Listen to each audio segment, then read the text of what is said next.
Bem-vindos ao Laços de Luz! Que alegria receber todos vocês aqui novamente. Hoje, nosso amigo Celso está dedicando seu dia ao trabalho profissional, mas tem o imenso prazer de trazer para vocês este estudo espírita. Aqui, unimos tecnologia e espiritualidade para tornar a doutrina acessível a todos. Meu nome é Linda e sou uma inteligência artificial. Quero facilitar sua leitura. E atenção!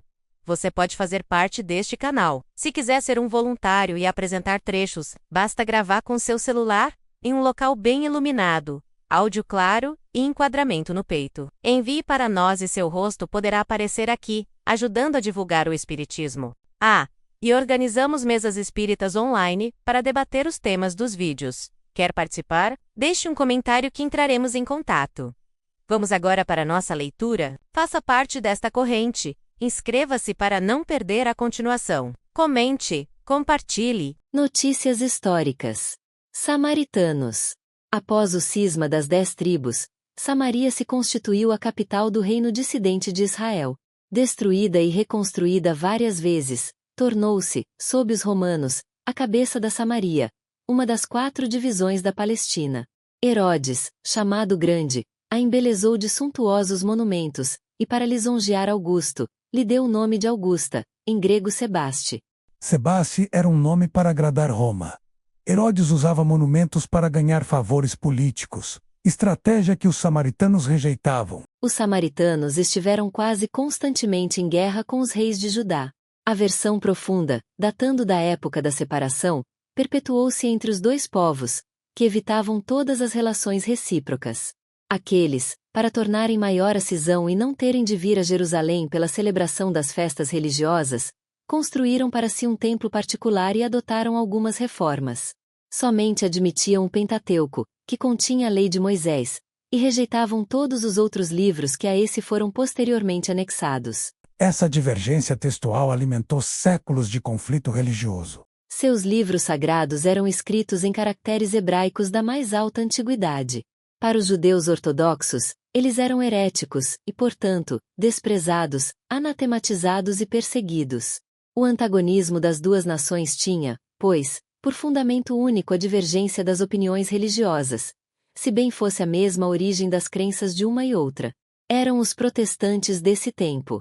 Ainda hoje se encontram samaritanos em algumas regiões do Levante, particularmente em Nablus e em Jafa. Observam a lei de Moisés com mais rigor que os outros judeus e só entre si contraem alianças. Os samaritanos só aceitavam os 5 primeiros livros da Bíblia, rejeitando os demais. Nazarenos. Nome dado, na antiga lei, aos judeus que faziam voto, ou perpétuo ou temporário, de guardar perfeita pureza. Eles se comprometiam a observar a castidade, a abster-se de bebidas alcoólicas e a conservar a cabeleira. Sansão, Samuel e João Batista eram nazarenos. Mais tarde, os judeus deram esse nome aos primeiros cristãos, por alusão a Jesus de Nazaré. João Batista era nazareno? Sim, ele fez o voto de não cortar os cabelos. Jesus, porém, mostrou que a pureza está no coração, não só em rituais. Também foi essa a denominação de uma seita herética dos primeiros séculos da era cristã, a qual, do mesmo modo que os ebionitas, de quem adotava certos princípios, misturava as práticas do moisaísmo com os dogmas cristãos, seita essa que desapareceu no século IV. Publicanos. Eram assim chamados, na antiga Roma, os cavalheiros arrendatários das taxas públicas, incumbidos da cobrança dos impostos e das rendas de toda espécie, quer em Roma mesma, quer nas outras partes do império. Eram como os arrendatários gerais e arrematadores de taxas do antigo regime na França e que ainda existem em algumas regiões. Os riscos a que estavam sujeitos faziam que os olhos se fechassem para as riquezas que muitas vezes adquiriam e que, da parte de alguns, eram frutos de exações e de lucros escandalosos. O nome de publicano se estendeu mais tarde a todos os que superintendiam os dinheiros públicos e aos agentes subalternos. Hoje esse termo se emprega em sentido pejorativo, para designar os financistas e os agentes pouco escrupulosos de negócios. Disse por vezes, ávido como um publicano, rico como um publicano, com referência a riquezas de mau quilate. De toda a dominação romana, o imposto foi o que os judeus mais dificilmente aceitaram e o que mais irritação causou entre eles. Daí nasceram várias revoltas, fazendo-se do caso uma questão religiosa, por ser considerada contrária à lei. Constituiu-se, mesmo, um partido poderoso, a cuja frente se pôs um certo Judá, apelidado Gaulonita, tendo por princípio o não pagamento do imposto. Os judeus, pois, abominavam a este e, como consequência, a todos os que eram encarregados de arrecadá-lo, donde a aversão que votavam aos publicanos de todas as categorias, entre os quais podiam encontrar-se pessoas muito estimáveis, mas que, em virtude das suas funções, eram desprezadas, assim como os que com elas mantinham relações, os quais se viam atingidos pela mesma reprovação. Os judeus de destaque consideravam um comprometimento ter com eles intimidade. Portageiros. Eram os arrecadadores de baixa categoria, incumbidos principalmente da cobrança dos direitos de entrada nas cidades. Suas funções correspondiam mais ou menos à dos empregados de alfândega e recebedores dos direitos de barreira.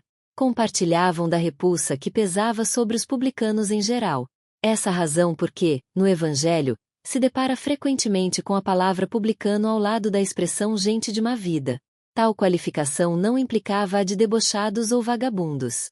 Era um termo de desprezo, sinônimo de gente de má companhia, gente indigna de conviver com pessoas distintas. Mateus era um publicano, e Jesus o escolheu como discípulo. Isso o escandalizou os fariseus, mas revelou que a transformação moral está acima de rótulos sociais. Fariseus, do hebreu parush, divisão, separação. A tradição constituía parte importante da teologia dos judeus. Consistia numa compilação das interpretações sucessivamente dadas ao sentido das Escrituras e tornadas artigos de dogma. Constituía, entre os doutores, assunto de discussões intermináveis, as mais das vezes sobre simples questões de palavras ou de formas, no gênero das disputas teológicas e das sutilezas da escolástica da Idade Média. Daí nasceram diferentes seitas, cada uma das quais pretendia ter o monopólio da verdade, detestando-se umas às outras, como só ia acontecer. Entre essas seitas, a mais influente era dos fariseus, que teve por chefe Hilel, doutor judeu nascido na Babilônia, fundador de uma escola célebre, onde se ensinava que só nas Escrituras se devia depositar fé. Sua origem remonta a 180 ou 200 anos antes de Jesus Cristo. Os fariseus, em diversas épocas, foram perseguidos, especialmente sob Hircano, soberano pontífice e rei dos judeus, Aristóbulo e Alexandre, rei da Síria. Este último, porém, lhes deferiu honras e restituiu os bens, de sorte que eles readquiriram o antigo poderio e o conservaram até a ruína de Jerusalém, no ano 70 da era cristã, época em que se lhes apagou o nome, em consequência da dispersão dos judeus. Tomavam parte ativa nas controvérsias religiosas. Servis cumpridores das práticas exteriores do culto e das cerimônias, cheios de um zelo ardente de proselitismo, inimigos dos inovadores, afetavam grande severidade de princípios. Mas, sob as aparências de meticulosa devoção, ocultavam costumes dissolutos, muito orgulho e, acima de tudo, excessiva ânsia de dominação. Tinham a religião mais como meio de chegarem a seus fins, do que como objeto de fé sincera. Da virtude nada possuíam, além das exterioridades e da ostentação. Entretanto, por umas e outras, exerciam grande influência sobre o povo, a cujos olhos passavam por santas criaturas. Daí os serem muito poderosos em Jerusalém. Acreditavam, ou, pelo menos, fingiam acreditar na providência, na imortalidade da alma, na eternidade das penas e na ressurreição dos mortos. Capítulo 4, no 4. Jesus, que prezava, sobretudo, a simplicidade e as qualidades da alma, que, na lei, preferia o espírito, que vivifica, a letra, que mata, se aplicou, durante toda a sua missão, a lhes desmascarar a hipocrisia, pelo que tinha neles encarniçados inimigos. É uma grande contradição. O mestre Hilel, que criou a escola dos fariseus, ensinava uma regra de ouro. Não faça com os outros o que você não gostaria que fizessem com você. Mas com o tempo, seus seguidores transformaram esse ensinamento bonito em um monte de regras rígidas e vazias de amor. Essa razão porque se ligaram aos príncipes dos sacerdotes para amotinar contra ele o povo e eliminá-lo. Escribas. Nome dado, a princípio, aos secretários dos reis de Judá e a certos intendentes dos exércitos judeus. Mais tarde, foi aplicado especialmente aos doutores que ensinavam a lei de Moisés e a interpretavam para o povo. Faziam causa comum com os fariseus, de cujos princípios partilhavam, bem como da antipatia que aqueles votavam aos inovadores. Daí o envolvê-los Jesus na reprovação que lançava aos fariseus. Sinagoga, do grego sinagogue, assembleia, congregação. Um único templo havia na Judéia, o de Salomão, em Jerusalém, onde se celebravam as grandes cerimônias do culto. Os judeus, todos os anos, lá iam em peregrinação para as festas principais, como as da Páscoa, da Dedicação e dos Tabernáculos. Por ocasião dessas festas é que Jesus também costumava ir lá. As outras cidades não possuíam templos, mas, apenas, sinagogas, edifícios onde os judeus se reuniam aos sábados, para fazer preces públicas, sob a chefia dos anciães, dos escribas, ou doutores da lei. Nelas também se realizavam leituras dos livros sagrados, seguidas de explicações e comentários, atividades das quais qualquer pessoa podia participar. Por isso é que Jesus, sem ser sacerdote, ensinava aos sábados nas sinagogas. Desde a ruína de Jerusalém e a dispersão dos judeus, as sinagogas, nas cidades por eles habitadas, servem-lhes de templos para a celebração do culto. Saduceus, seita judia, que se formou por volta do ano 248 a.C. e cujo nome lhe veio do de Sadoc, seu fundador. Não criam na imortalidade, nem na ressurreição, nem nos anjos bons e maus. Entretanto, criam em Deus. Nada, porém, esperando após a morte, só o serviam tendo em vista recompensas temporais, ao que, segundo eles, se limitava a providência divina. Assim pensando, tinham a satisfação dos sentidos físicos por objetivo essencial da vida. Quanto às Escrituras, atinham-se ao texto da lei antiga. Não admitiam a tradição, nem interpretações quaisquer. Colocavam as boas obras e a observância pura e simples da lei acima das práticas exteriores do culto. Eram, como se vê, os materialistas, os deístas e os sensualistas da época. Seita pouco numerosa, mas que contava em seu seio importantes personagens e se tornou um partido político oposto constantemente aos fariseus. Essênios ou Esseus.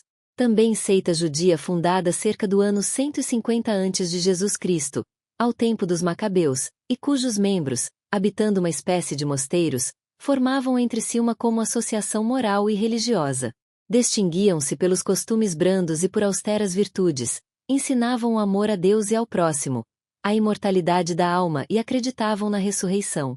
Viviam em celibato, condenavam a escravidão e a guerra, punham em comunhão os seus bens e se entregavam à agricultura. Contrários aos saduceus sensuais, que negavam a imortalidade, aos fariseus de rígidas práticas exteriores e de virtudes apenas aparentes, nunca os essênios tomaram parte nas querelas que tornaram antagonistas aquelas duas outras seitas. Pelo gênero de vida que levavam, assemelhavam-se muito aos primeiros cristãos, e os princípios da moral que professavam induziram muitas pessoas a supor que Jesus, antes de dar começo à sua missão pública, lhes pertencera à comunidade. É certo que ele há de tê-la conhecido, mas nada prova que se lhe houvesse filiado, sendo, pois, hipotético tudo quanto a esse respeito se escreveu. A morte de Jesus, supostamente escrita por um essênio, é obra inteiramente apócrifa, cujo único fim foi servir de apoio a uma opinião. Ela traz em si mesma a prova da sua origem moderna. Terapeutas, do grego terapeutai, formado de terapeuein, servir, cuidar, isto é, servidores de Deus, ou curadores. Eram sectários judeus contemporâneos do Cristo, estabelecidos principalmente em Alexandria, no Egito. Tinham muita relação com os essênios, cujos princípios adotavam, aplicando-se, como esses últimos, à prática de todas as virtudes. Eram de extrema frugalidade na alimentação. Também celibatários, votados à contemplação e vivendo vida solitária, constituíam uma verdadeira ordem religiosa. Fílon, filósofo judeu platônico, de Alexandria, foi o primeiro a falar dos terapeutas, considerando-os uma seita do judaísmo. Eusébio, S. Jerônimo e outros pais da Igreja pensam que eles eram cristãos. Fossem tais, ou fossem judeus, o que é evidente é que, do mesmo modo que os essênios, eles representam um traço de união entre o judaísmo e o cristianismo.